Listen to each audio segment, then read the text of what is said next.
कालकथित जगन्नाथ आबा उर्फ जाधव यांचा स्मृती दिन ऐके या पेपर मध्ये आलेला लेख सन्माननीय प्रकाश काशीळकर आणि अनिल वीर या पत्रकारांनी हा छापलेली बातमी आज जशीच्या तशी आजच्या ऐके पेपर मध्ये मी वाचत आहे।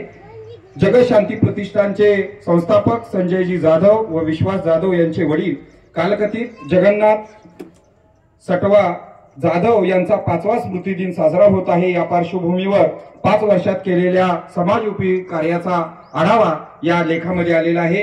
पर्यटन मंत्री माननीय आता सध्याचे पालकमंत्री सातारा जिल्ह्याचे माननीय नामदार शंभूराज देसाई साहेब यांच्या प्रमुख उपस्थितीत धम्म प्रवचनाचे आयोजन करण्यात आले आहे।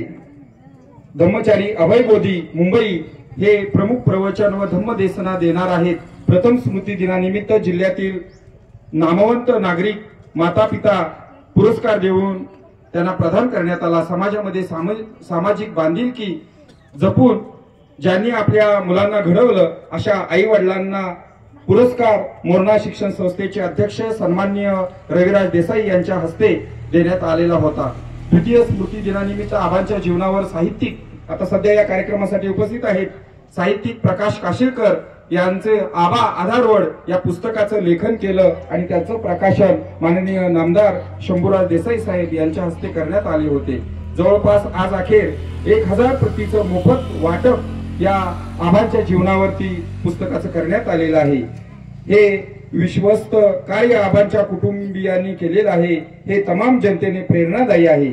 तृतीय स्मृती दिनानिमित्त काव्य संमेलन करण्यात आलेलं होतं। याच्या सध्या कवी सुद्धा इथं आपल्या असनस्थ आहेत पुढं पूजास्थानच्या ठिकाणी। तर खरोखर कवी संमेलन सुद्धा प्रेरणादायी झालेलं होतं। तृतीय स्मृती दिनानिमित्त काव्य संमेलनामध्ये महाराष्ट्रातील नामवंत कवींनी सहभाग घेतलेला होता। सातारा जिल्ह्यातील विशेष करून पाटण तालुक्यातील तमाम रसिकांनी त्याचा लाभ घेतलेला होता। सदरच्या काव्य संमेलनात बाप या विषयावर अनेक कवींनी आपल्या कविता सादर केलेल्या होत्या। लोकांची मने जिंकलेली होती। चतुर्थ स्मृती दिनानिमित्त म्हणजे गेल्या वर्षी पाटण तालुक्यातील वक्तृत्व स्पर्धेचं आयोजन करण्यात आलेलं होतं आणि प्राथमिक आणि माध्यमिक शाळेतील विद्यार्थ्यांनी आपला सहभाग नोंदवला। ह्या स्पर्धा 3 गटात झालेल्या होत्या। त्याचे संपूर्ण श्रेय जाधव कुटुंबियांना जाता आणि पंच म्हणून प्रकाश काशीळकर आणि मी स्वतः या ठिकाणी आमचे सर्व मार्गदर्शक यांनी केलेलं होतं।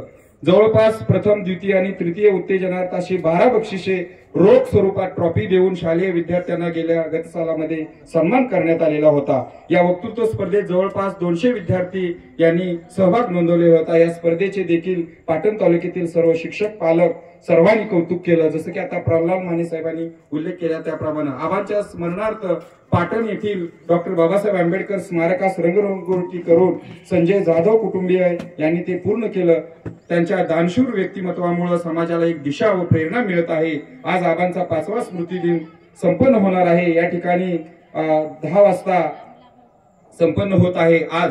तरी समाज बांधवांनी या कार्यक्रमासाठी उपस्थित राहावं असं आवाहन या ठिकाणी म्हणजे जे लेख लिहिणारे आहेत त्यांनी केलेलं आहे। खरोखर सांगायचं झालं तर खूप आहे। आबा आधारवड या पुस्तिकेचं वाचन अभय बोधीजी जर आपण केलं मला वाटते त्या कार्यक्रमासाठी धम्मचारी महाडवरून प्रशील आलेले होते।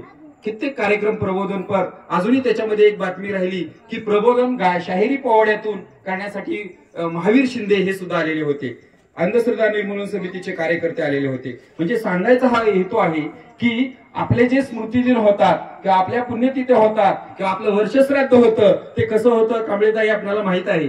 आला की तो दिवस कधी नैवेद्य दाखवतोय आणि कधी कामं करायला जातोय। परंतु हे जाधव कुटुंबीय जवळजवळ महिनाभर या कार्यक्रमाच्या तयारीत असतं। जसं की एखादा मोठा मंडप टाकून म्हणजे लग्न कार्य आहे की काय सुखाचा कार्यक्रम आहे। परंतु या ठिकाणी हा कार्यक्रम जरी दुःखद असला तरी हे जाधव कुटुंबीय एक आदर्श कुटुंबीय म्हणायला काही हरकत नाही। शिंदेताई आणि खरोखर मासुर्णीकर ताईने आपल्या मनोगतातून सांगितलेलंच आहे। परंतु आपण या ठिकाणी यांचा आदर्श घेऊया। आता या ठिकाणी आबांच्या जीवनावरती ज्यांना कोणाला स्वेच्छेनं बोलायचं आहे त्यांनी पुढे येऊन आपलं आदरांजली व्हावी। कारण आपल्याला पुन्हा प्रवचन 1 तास 1.5 तास ऐकायचं आहे। मी सन्माननीय धम्ममित्र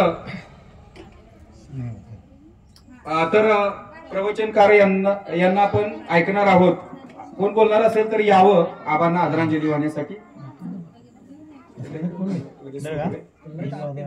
ते बंद करा. आता